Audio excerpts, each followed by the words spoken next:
while the projector's warming up, my name is Sam Lessin. As I said, I'm the founder of a company called Drop.io, which is a file sharing company.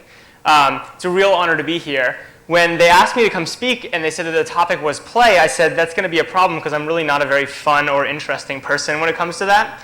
But I do have a few interesting ideas around ownership and the concept of it. And so this talk is entitled The End of Ownership, and the kind of subtitle on it is learning a little bit from how we play. So how do I get forward here? There we go. OK. So interestingly, I love the OED. I think it's really awesome. I also love the fact they charge $300 a year for it online, which I think is brilliant. So I was playing with it, and I realized that when you think about what does play even mean, there's this concept of play as a verb, which meaning free movement, which you first start to see evolve around 1300. But play as a concept doesn't really take off for hundreds and hundreds of years later. Playmate as a term, like in the non-sexual sense, started to come out around the late 1600s. My favorite book, The Wealth of Nations by good old Adam Smith, 1776 was a good year. A little bit after that, playground as a term actually came after The Wealth of Nations. And play as a word that you see everywhere is really a much more recent phenomenon than you might think. So what's so interesting about play? Ultimately, from my perspective, why I love play as an idea, as a concept, as something to think about, is that in a lot of ways it's like taking real life and then stripping all of the stagnant stuff out of it, right? So play is the place where you have really pure goals. You just want to have fun. It's all about utility. It's great. There's no complexity and overhead from that perspective. And all the rules are really highly mutable. They can change really fast. So ultimately, when I think about play, the thing that's exciting, and I think it's highly tied to capitalism, right, is what happens when the boundaries drop fast. So what I'm going to do is I'm going to step away from play for a minute, talk about capitalism, and then I promise I'll weave it back into the topic of the day. Something that I find really interesting is this concept of ownership. Also, if you think about it on historical terms, a relatively recent phenomenon. Really, you talk about things like the Magna Carta and what it means to own something. It's really not as long-term a historical concept as you might think, especially as an individual. But it basically means that you are guaranteed access or the rights to things. You are guaranteed the utility stream in any way you want to use them. So it's kind of a direct, backed in some way, shape, or form by a government or by a social setting or whatever, stream of assets that are yours. Help.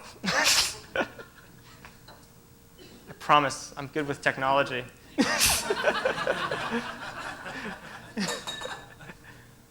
There we go.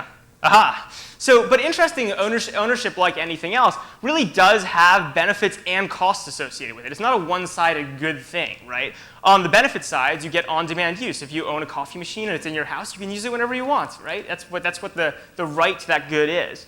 You also get the appreciation value of it, but that's actually not as black and white as you might think, because you really only get appreciation if in some way, shape, or form you calculate better the future value than someone else around you, right? Otherwise, that'll be baked in. You actually get no benefit there. On the cost side, maintenance, huge pain in the ass, right? If you own something, you actually have to take care of it, and the kind of related concept of depreciation. And the biggie is your opportunity cost, right? If you have finite resources, anything you own means it's something you don't own. So ultimately, one way to think about ownership as an interesting concept and what it really means at its core is basically you're buying use and future appreciation, and you're selling liquidity value, and you're selling optionality in terms of your life. Generally a pretty good idea, right? Because what you get to do is you get to sell liquidity to those who are willing to pay the most for it, right? Who either have the most to gain by using that liquidity, or honestly just are willing to pay for it and want to hang out and play. What's changing, and this is what honestly I spend all of my time getting excited about in life, right, is just three little very fundamental concepts that roll into everything else, which is the cost of compute, the cost of store, and the cost of communication, right? This is Moore's law. This is huge deal stuff. But it's actually really the only three things at the true core of our society that I like to think are actually changing. Did I kill it again? There we go. The important part here is we're not changing the rules of play. We're not changing the rules of ownership. We're only changing the cost structure of them. And what happens when you start living in an exponential world, which is where we're going around these concepts, is two really important things. First, appreciation gets much harder to gauge, right? It's pretty easy to do in your head, x times 2, right? That's not a hard calculation. We can all sort of do it. We can all figure out what tomorrow's value is. Maybe your home's going to go up by this much, whatever it's going to be. X squared is much harder, actually, if you just think about trying to do the calculation, x cubed, et cetera, et cetera. And then the fun part is that when you change the power a little bit up and down, the implications change really dramatically and hugely very, very quickly, and you can be very wrong. Whereas, if I add x times 2 plus 1, no big deal, right? We're pretty much in line. So basically what this ends up meaning is that appreciation is a really tricky subject all of a sudden, right? You really should not be buying stocks, buying assets, thinking about ownership, and anything that you don't know exceedingly well, right? Because you're likely going to get screwed. The second is, in an exponential world, communication changes, the costs change dramatically. And what this means is that in a lot of ways, you're getting to vertical specialization, price discovery, markets around everything very, very, very rapidly.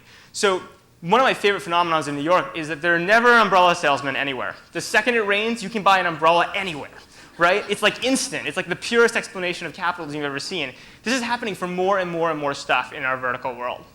So the upshot is that I actually believe that ownership is becoming an inferior good, meaning that for the first time in history since the Magna Carta, we're not in a world where ownership is a right of the privileged. It's actually, I think, going to be a curse of the underprivileged, right? And the more wealth and access you have, if you have credit, you want liquidity, right, in this type of a world, or rental model. So I'm going to skip because I feel like I'm running over despite my slide glitches. But when I look at my personal life, I see this really, really starkly in how I play, how I eat and drink, how I vacation, events, sporting equipment, even my friends, quite honestly.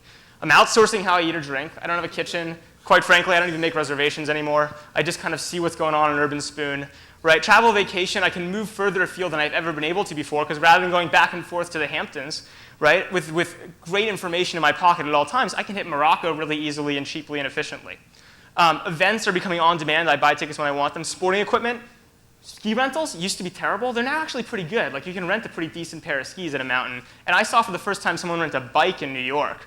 And then my friends. Now, everyone complains about this one or says it doesn't count. My friends are becoming on demand, right? They are. I have lots of close relationships. People argue about the sociological implications of this, and that's another story for another day. But ultimately, the fact is that I pick something I want to do, and I announce it, and lots of people I really respect and like, right? In a lot of cases, people I know very deeply because I maintain way many more relationships than I did before can join me, and we can all have a good time doing it. So with ever better information and higher turnover, the means of owning play equipment is actually negatively valuable, right? We talked a little about this type of stuff. Vacation, I don't want private homes. We see this everywhere. Zipcar, Netflix Lala, NetJets, which I wish I could afford, Amazon Web Services, cell phones, Google Apps. Like, this is where the world is going, right? Now, I'll tell you one anecdote where you can't variabilize yet, which is housing. Last year, I spent about 6 months where I said, not only do I not want to own an apartment, I don't want to rent an apartment long term. That's way too locked in. So instead, what I'd do is I'd only stay in hotels or on people's couches, right? And if my girlfriend were in town, I'd spin up really nice housing. We'd stay at the Standard Hotel. If she left, I'd spin down my housing and I'd go stay on someone's couch, right? And the idea is that totally variabilizing. This is the last thing. Now, sadly, this does not work, as my girlfriend. So I'll leave you with this. I think we're going away from an ownership society. I think we see that in the trends in how we play and how we interact with each other. And I think that's really good. It's more leveraged. There's more value out of it. You're going to get more utility out of life when you stop having to own goods.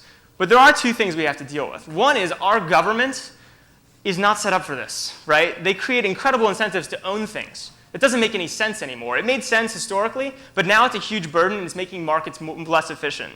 And second, obviously, we need to encourage competition. We need more people that we can buy more services from dynamically, competitively, et cetera, because this will only work if there are dynamic open markets. And if you ever end up with someone who happens to have a monopoly on all of the skis in North America, we're going to end up in a lot of trouble. And there's a lot of tendencies towards this equilibrium that would cause that to potentially be the case. So thank you, and I hope you enjoy the rest of TED.